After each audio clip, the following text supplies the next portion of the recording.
kaya't ngayon ibig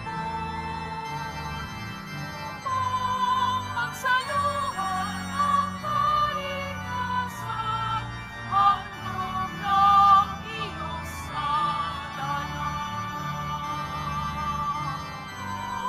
Magsaluhan ang kalikasan, handog ng iyong sadanan.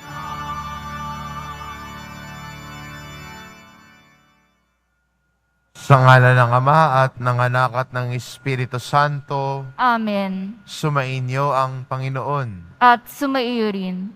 Mga kapatid, aminin po natin ang ating mga kasalanan upang marapat tayong gumanap sa banal na pagdiriwang.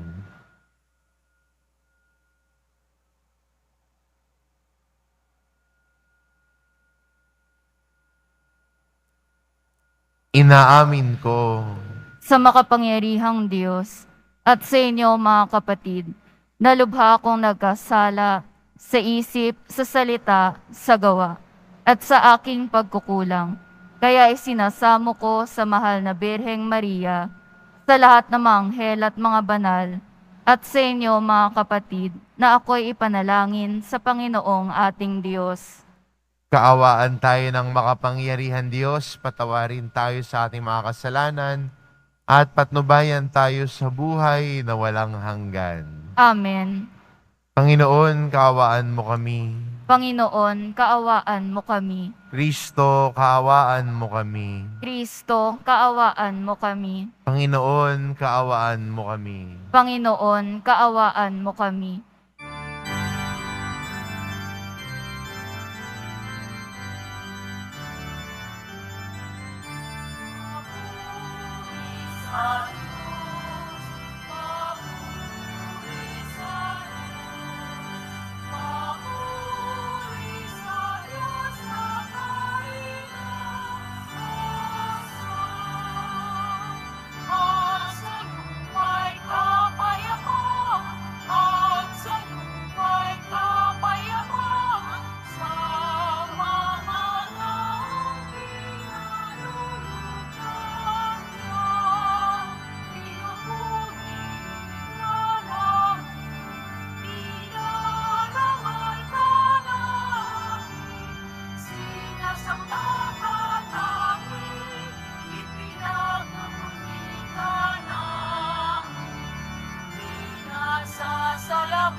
Manalangin tayo.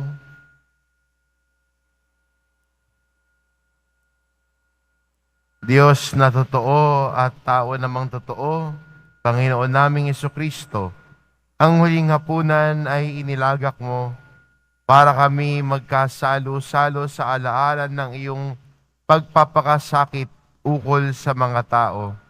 Ipagkaloob mo ang aming kahilingan, ang iyong katawan at dugo ay aming idangal sa pagdiriwang, upang ang dulot mong kaligtasan ay lubos naming mapakinabangan, kasama ng Espiritu Santo, magpa sa walang hanggan. Amen. Magsiupo muna po ang lahat.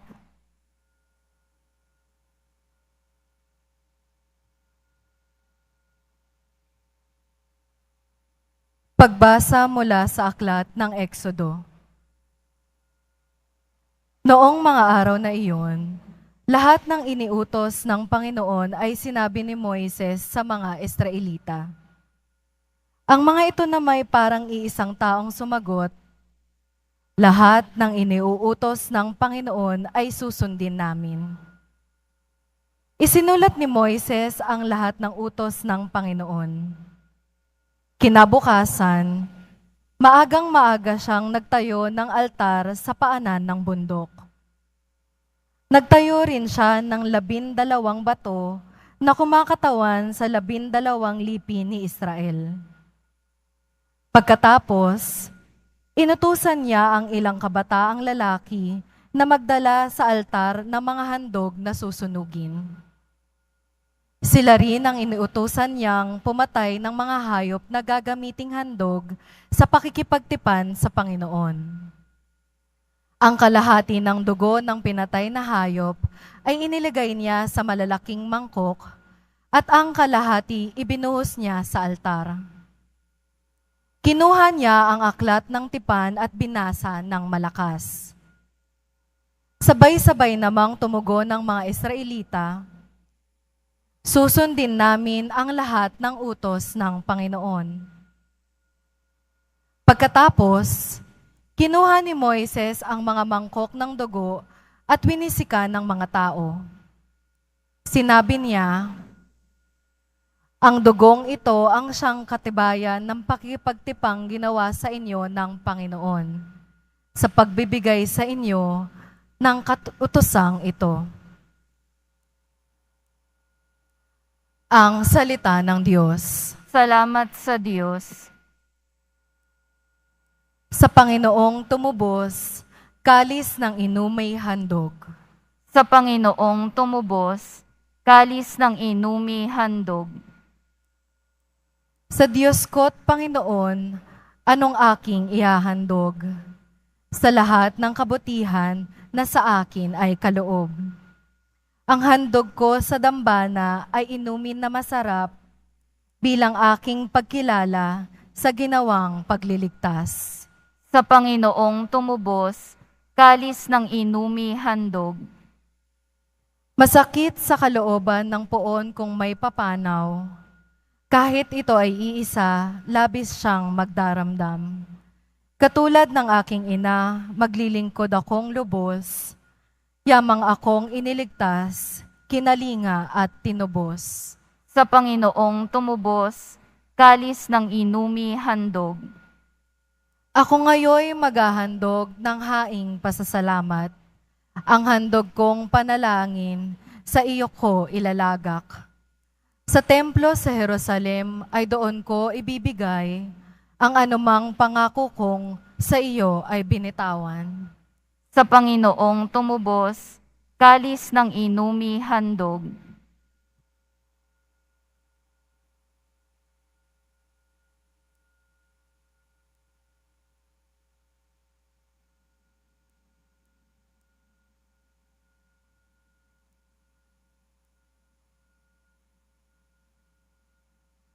Pagbasa mula sa sulat sa mga Hebreo. Mga kapatid, dumating na si Kristo, ang dakilang saserdote ng bagong tipan. Siya yung naglilingkod doon sa sambahang lalong dakila at walang katulad. Hindi ginawa ng tao, alalaong bagay, wala sa sanlibutang ito. Minsan lamang pumasok si Kristo sa dakong kabanal-banalan at iyo'y sapat na. Hindi dugo ng mga kambing at bisirong baka ang kanyang dalang handog, kundi ang sariling dugo sa ikapagpapatawad ng mga kasalanan natin. Ang dugo ng mga kambing at mga toro at ang abo ng dumalagang baka ay iwiniwisik sa mga taong itinuturing na marumi. Sa gayon, sila'y nagiging malinis ayon sa kautusan. Ngunit higit na di hamak ang magagawa ng dugo ni Kristo sa pamamagitan ng walang hanggang espiritu ay inialay niya sa Diyos ang kanyang sarili na walang kapintasan. Ang kanyang dugo ang lumilinis sa ating puso't isip upang talikdan na natin ang mga gawang walang kabuluhan at paglingkuran ang Diyos na buhay. Ang salita ng Diyos. Salamat sa Diyos. Magsitayo po ang lahat. Pagkain mula sa langit, ngayoy hain sa daigdig, handog ng kaibig-ibig, kailan may di masasaid. Paghahain nilahat, nang ialay si Isaac, ang korderong nagliligtas, ang mana ng nagsilikas. Pastol naming mapagmahal, kami iyong kaawaan, gawing dapat makinabang sa pagkaing iyong alay. Hanggang langit ay makamtan, magagawa mo ang lahat upang tanan ay maligtas. Akayin mo sa iyong hapag, lahat kami iyong alagad sa buhay mong walang wakas.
Sumainyo ang Panginoon.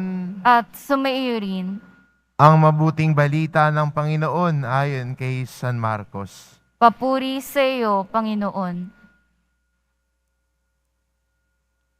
Unang araw ng pista ng tinapay na walang lebadura, araw ng pagpatay ng kordero para sa Paskwa. Tinanong si Jesus ng kanyang mga alagad, "Saan po ninyo ibig na ipaghanda namin kayo ng hapunang Pampaskwa?" Inutusan niya ang dalawa sa kanyang mga alagad, "Pumunta kayo sa bayan. May masasalubong kayong isang lalaki na may dalang isang bangang tubig. Sundan ninyo siya sa bahay na kanyang papasukan at sabihin ninyo sa may-ari, ipinapatanong po ng guro kung saang silid sila maaring kumain ng hapunang Pampaskwa, kasalo ng kanyang mga alagad. At ininuro niya sa inyo ang isang malaking silid sa itaas na mayroon ng kagamitan. Doon kayo maghanda para sa atin." Nagtungo sa bayan ang mga alagad at natagpuan nga nila roon ang lahat, gaya ng sinabi niya sa kanila, at inihanda nila ang hapunang Pampaskwa. Samantalang sila'y kumakain, dumampot ng tinapay si Jesus at matapos magpasalamat sa Diyos, ay kanyang pinaghati-hati at ibinigay sa kanyang mga alagad. "Kunin ninyo, ito ang aking katawan," wika niya. Hinawakan niya ang kalis at matapos magpasalamat ay ibinigay sa kanila at uminom silang lahat. Sabi niya, "Ito ang aking dugo ng tipan, ang dugong mabubuhos dahil sa marami. Sinasabi ko sa inyo, hindi na ako iinom ng alak na mula sa ubas hanggang sa araw na inumin ko ang bagong alak sa kaharian ng Diyos." Umawit sila ng isang himno at pagkatapos nagtungo sa bundok ng mga Olibo. Ang mabuting balita ng Panginoon. Pinupuri ka namin, Panginoong Heso Kristo. Magsiupo muna po ang lahat.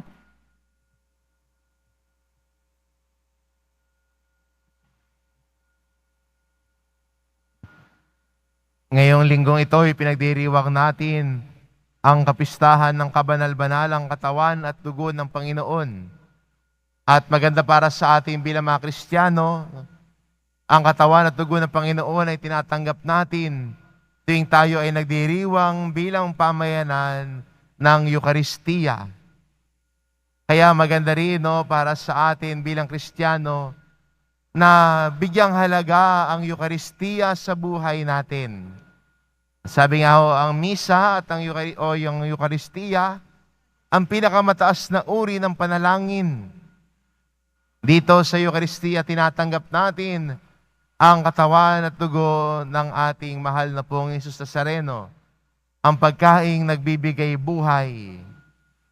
At maganda rin sa ating pagdinilay na makita din natin na sa ating Ebanghelyo, anong ginawa ni Jesus sa tinapay? Kinuha niya, siya'y nagpasalamat, hinati-hati niya, at ibinigay sa kanyang mga alagad. Isa maganda makita rin na ang buhay natin ay tulad din ng Eucharistia. Ang buhay natin bilang Kristiyano ay tulad din ng Eucharistia. Kinuha ni Jesus ang tinapay. At para sa Diyos, tayo ay para sa Kanya. Niligtas niya tayo sa ating mga kasalanan. Tinubos tayo. Kinuha niya tayo. At kasaan niya tayo kinuha? Sa kasalanan. Kaya sa kamatayan ni Jesus sa krus, pumasok ang kaligtasan sa mundo para ihahon tayo mula sa kasalanan, para magkaroon ng buhay na walang hanggan. Kinuha niya tayo, Kanya tayo. Kaya sabi ni Jesus, dahil Kanya tayo, kilala niya tayong lahat at bilang niya ang buhok sa ating mga ulo. Ganon kakilala at ganon ang malalim na pagkilala ng Diyos sa atin dahil Kanya tayo. Hinango, kinuha, Dahil ayaw ng Diyos na mawalay tayo sa Kanya. Ayaw ng Diyos na mauwi tayo sa kasalanan. Nais ng Diyos na maging kapiling niya tayo. Kaya, ang misyon ni Kristo ay misyon ng pagpapabalik.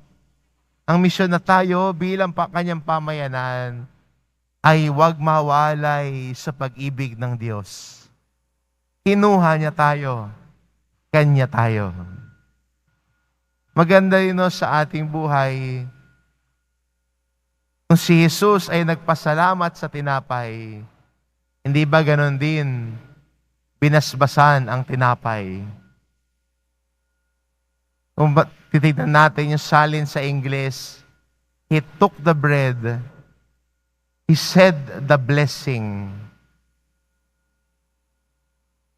Ang buhay din natin bilang Kristiyano, sa totoo lang, ay puno ng biyaya. Kung titignan po natin ang ating buhay, makikita natin kung gaano tayo binibiyayaan ng Diyos. Hindi niya tayo pinapabayaan. Lagi niya tayong pinapatnubayan. Minsan nga lang, nagiging lang tayo, no, hindi tayo pleased sa ibinibigay sa atin ng Diyos.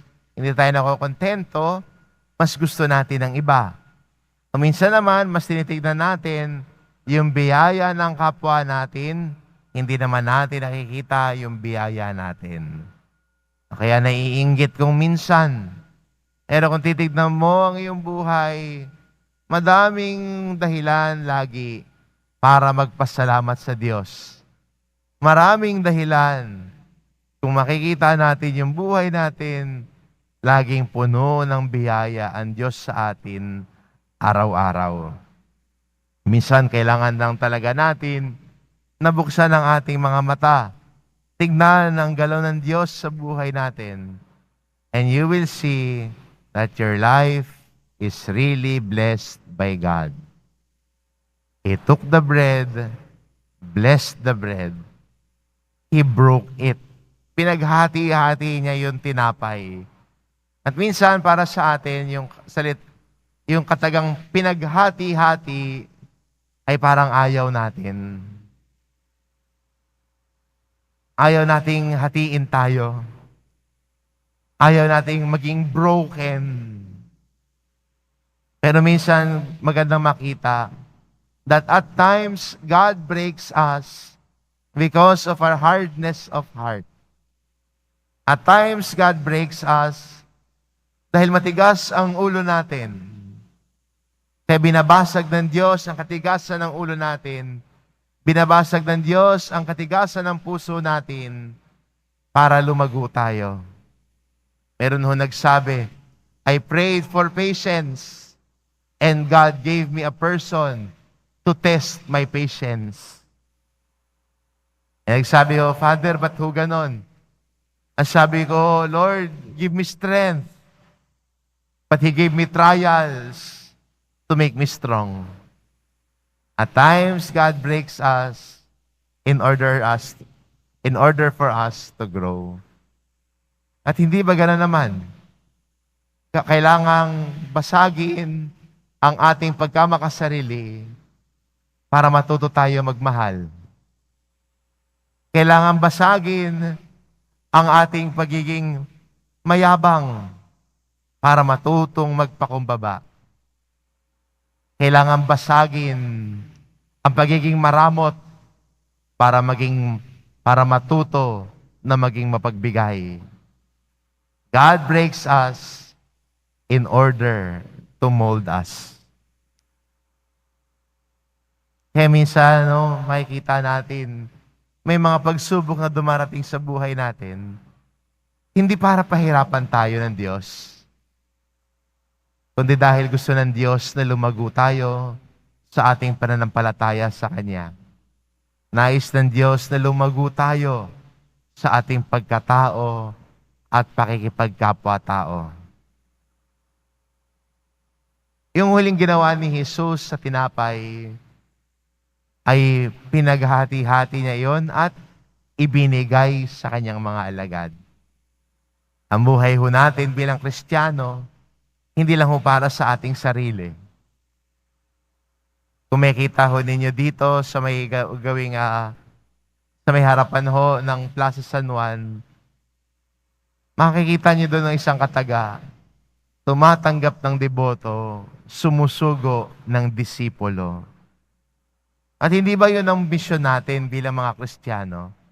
Na ang ating pananampalataya ay hindi lamang para sa atin, na yung pananampalataya natin sana hindi na nananatili lamang dito sa loob ng simbahan, kundi ang ating pananampalataya ay ibinabahagi din natin sa iba.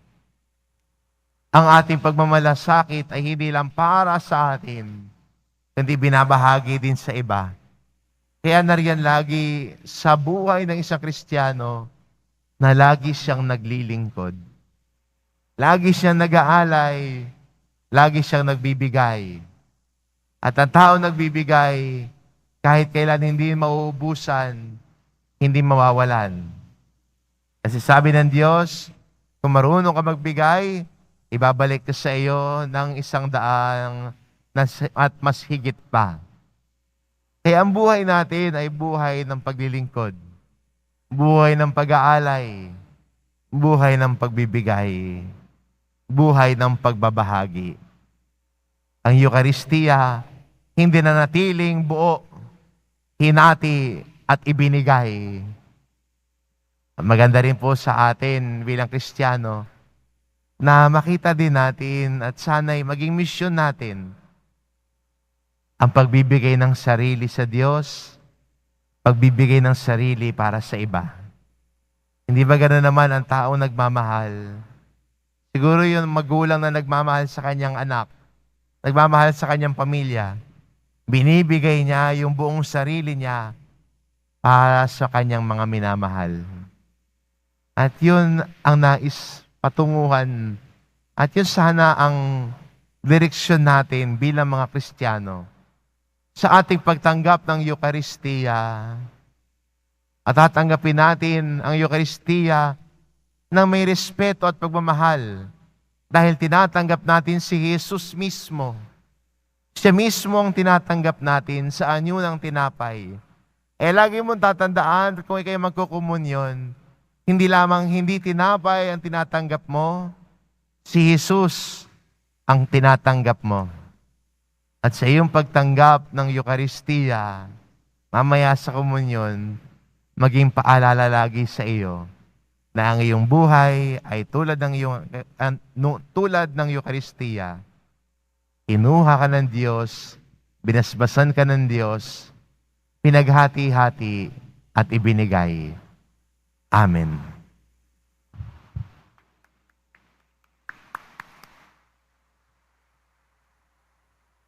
Magsitayo na po ang lahat. Sumasampalataya ako Sa Diyos amang makapangyarihan sa lahat, na may gawa ng langit at lupa. Sumasampalataya ako kay Jesucristo, iisang anak ng Diyos, Panginoon nating lahat. Nagkatawang tao siya lalang ng Espiritu Santo, ipinanganak ni Santa Mariang Birhen, pinagpakasakit ni Poncio Pilato, ipinako sa krus, namatay, inilibing, nanaog sa kinaroroonan ng mga yumao, nang may 3 araw na buhay na maguli, umakyat sa langit, naluluklok sa kanan ng Diyos amang makapangyarihan sa lahat. Doon magmumulang paririto at huhukom sa nangabubuhay at nangamatay na tao. Sumasampalataya naman ako sa Diyos Espiritu Santo, sa banal na simbahang katolika, sa kasamahan ng mga banal, sa kapatawaran ng mga kasalanan, sa pagkabuhay na muli na nangamatay na tao, at sa buhay na walang hanggan. Amen. Mga minamahal na kapatid, manalangin tayo sa Ama upang ang pagdiriwang natin ng banal na Eucharistia ay maging tunay na tanda ng pagkakaisa, pagkakapatiran at pagbabahaginan. Buong tiwala tayong manalangin. Panginoon, dinggin mo kami. Panginoon, dinggin mo kami. Para sa ating Santo Papa Francisco, mga obispo, mga pari, at mga diakono, naway tunay nawa tayong katawan ni Kristo na handang maghandog ng sarili para sa iba, manalangin tayo. Panginoon, dinggin mo kami. Para sa lahat ng mga Kristiyano, magkaisa nawa silang lahat bilang isang komunidad na may pagmamahal at pagmamalasakit sa bawat isa, manalangin tayo. Panginoon, dinggin mo kami. Para sa mga namumuno sa pamahalaan, taos puso nawa silang maglingkod at maging mga tanda ng presensya ng Diyos sa bayan, manalangin tayo. Panginoon, dinggin mo kami. Para sa mga reliyoso at reliyosa, manatili nawa silang mapagmalasakit sa mga nagugutom at unahin ang kapakanan ng mga mahihirap at mga inaapi, manalangin tayo. Panginoon, dinggin mo kami. Para sa mahal natin mga yumao, sumapit nawa sila ng maligayang kalawalatian ng langit, manalangin tayo. Panginoon, dinggin mo kami. Diyos naming Ama, tinawag mo kami upang magkatipon-tipon sa Eukaristiyang ito. Nagpapasalamat kami sa kaloob mong sakramento ng aming kaligtasan. Tulungan mo kaming maisabuhay ang kahulugan ng Eukaristiya. Hinihiling namin ito sa pamamagitan ni Kristong aming Panginoon. Amen. Magsiupo po muna ang lahat.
Magsitayo na po ang lahat. Manalangin kayo mga kapatid upang ang paghahain natin ay kalugdan ng Diyos amang makapangyarihan. Tanggapin nawa ng Panginoon itong paghahain sa iyong mga kamay, sa kapurihan niya at karangalan, sa ating kapakinabangan at sa buong sambayanan niyang banal. Ama naming lumikha, bigyan mo lang ngayon ng iyong sambayanan ng mga kaloob ng pagkakaisa at kapayapaan na ipinahihiwatig ng mga alay namin sa paghahaing ipinagdiriwang sa pamamagitan ni Hesukristo kasama ng Espiritu Santo magpasawalang hanggan. Amen. Sumainyo ang Panginoon. At sumaiyo rin, Itaas sa Diyos ang inyong puso at diwa. itinaas na namin sa Panginoon. Pasalamatan natin ang Panginoong ating Diyos. Marapat na siya ay pasalamatan. Ama naming makapangyarihan, tunay ngang marapat na ikaw ay aming pasalamatan sa pamamagitan ni Hesukristo na aming Panginoon. Siya ang talagang dakila at lagi mong ikinalulugod na paring naghahain para sa sansinukob. Itong pag-aalay na tangi mong ibinukod. Ang pagdiriwang sa huling hapunan ay paghahain niya para sa tanan, upang alalahanin namin at pagsaluhan. Ang laman niya ay inihain upang lahat ay buhayin. Ang dugo niya ay dumanak ng lahat ay mapatawad. Kaya kaisa ng mga anghel na nagsisiawit ng papuri sa iyo, nang walang humpay sa kalangitan, kami nagbubunyi sa iyong kadakilaan.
Magsilod po ang lahat.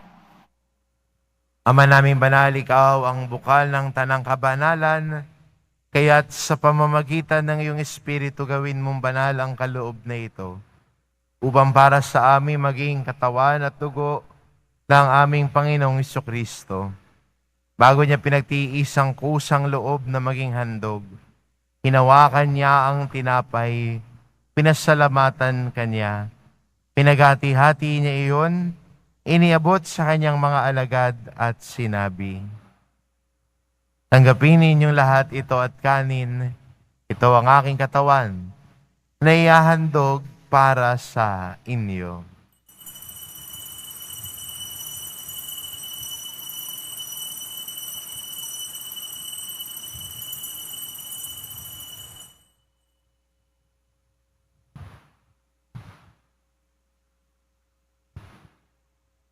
Gayon din naman na matapos ang hapunan, hinawakan niya ang kalis. Muli kanyang pinasalamatan. Iniabot niya ang kalis sa kanyang mga alagad at sinabi, "Tanggapin ninyong lahat ito at inumin. Ito ang kalis ng aking dugo ng bago at walang hanggang tipan. Ang aking dugo na ibubuhos para sa inyo at para sa lahat. Sa ikapagpapatawad ng mga kasalanan, gawin ninyo ito sa pag-alala sa akin."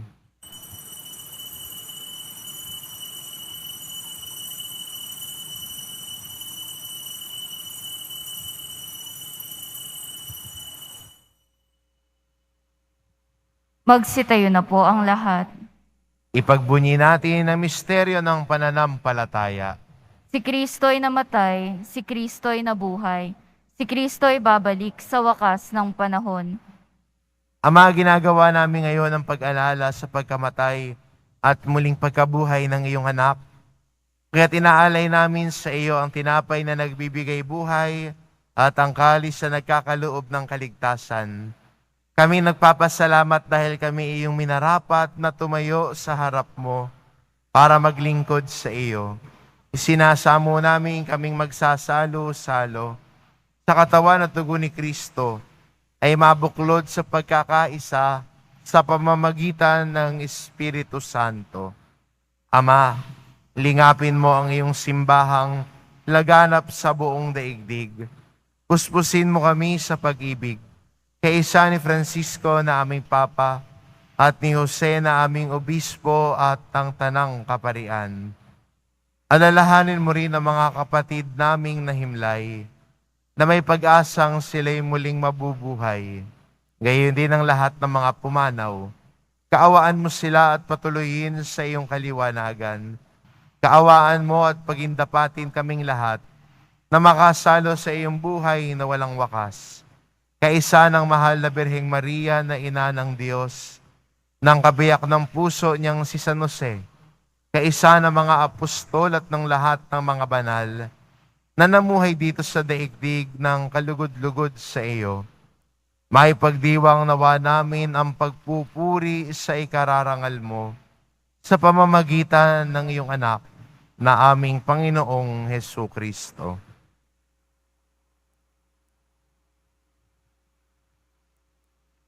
Sa pamamagitan ni Kristo, kasama niya at sa Kanya, ang lahat ng parangal at papuri ay sa iyo, Diyos amang makapangyarihan, kasama ng Espiritu Santo, magpasawalang hanggan.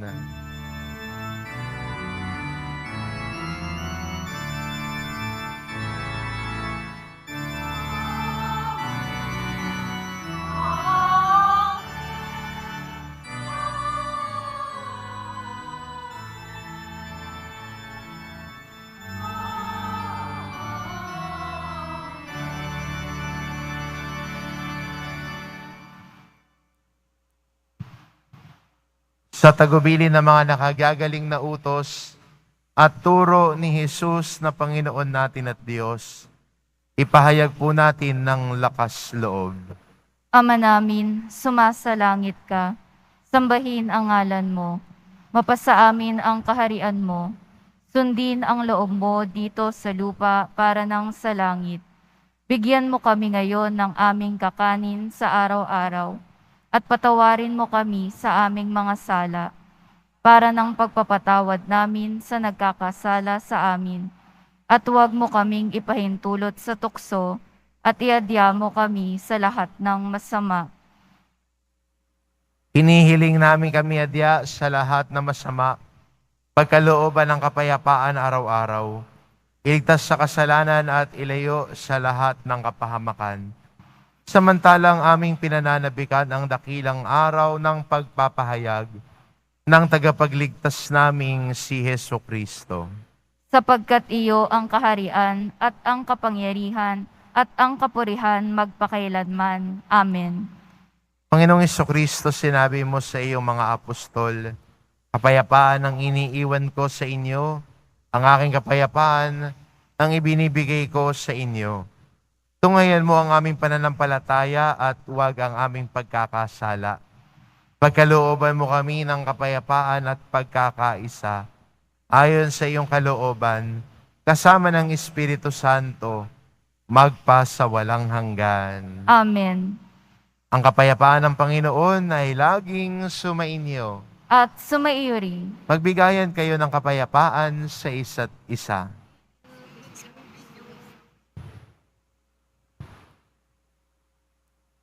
Kordero ng Diyos na nag-aalis ng mga kasalanan ng sanlibutan, maawa ka sa amin. Kordero ng Diyos na nag-aalis ng mga kasalanan ng sanlibutan, maawa ka sa amin. Kordero ng Diyos na nag-aalis ng mga kasalanan ng sanlibutan, ipagkaloob mo sa amin ang kapayapaan.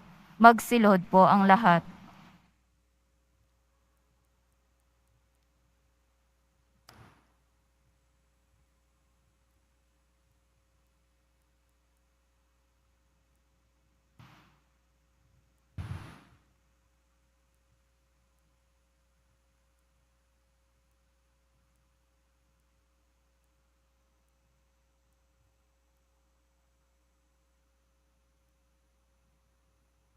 Ito ang kordero ng Diyos, ito nag-aalis ng kasalanan ng sanlibutan. Mapalad ang mga inaanyayahan sa kanyang piging. Panginoon, hindi ako karapat-dapat na magpatuloy sa iyo, ngunit sa isang salita mo lamang ay gagaling na ako.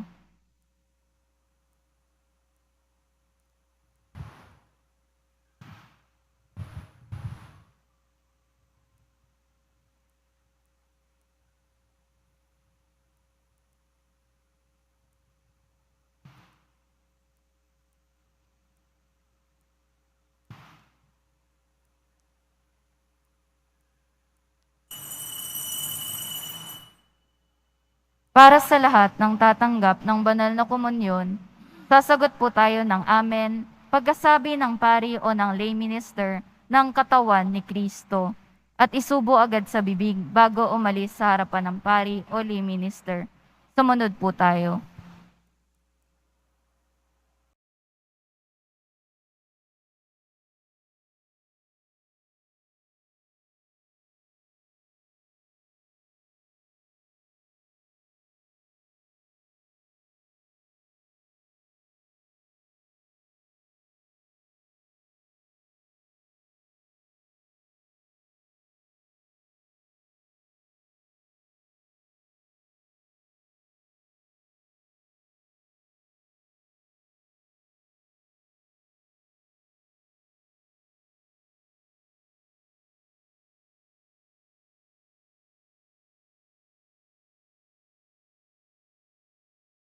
Manalangin tayo. Panginoong Jesucristo, hinihiling namin kami gawin mong makasalo ng lubusan sa bunga ng banal na pakikinabang sa iyong buhay na idinudulot sa piging ng paghahain ng iyong katawan at dugong banal kasama ng Espiritu Santo magpa sa walang hanggan. Amen. Sumainyo ang Panginoon. At sumaiyo rin. Mahal na pong Isus Nazareno, inihayag mo sa pamamagitan ng krus ang walang maliw na pag-ibig ng Diyos sa sangkatauhan. Pakinggan mo ang kahilingan ng iyong angkan na nagsusumamo sa iyo. Makamtanawa nila ang iyong katugunan at tanggapin ang kasagutan ng may utang na loob na tinatanaw. Basbasan din po ninyo ang mga may daladala nilang imahen at dasalan. Sa pamamagitan ng bendisyon na ito, naway maalala nila ang mga pangako nila noon sa binyag, na ikaw ang kanilang iibigin at paglilingkuran. Bilang Panginoon, magpas sa walang hanggan. Amen. At pagpalain kayo ng ating mapagmahal na Diyos, ang Ama, at ang Anak, at ang Espiritu Santo. Amen. Umayo kayo, taglay ang kapayapaan ng poong Hesus Nazareno. Salamat sa Diyos.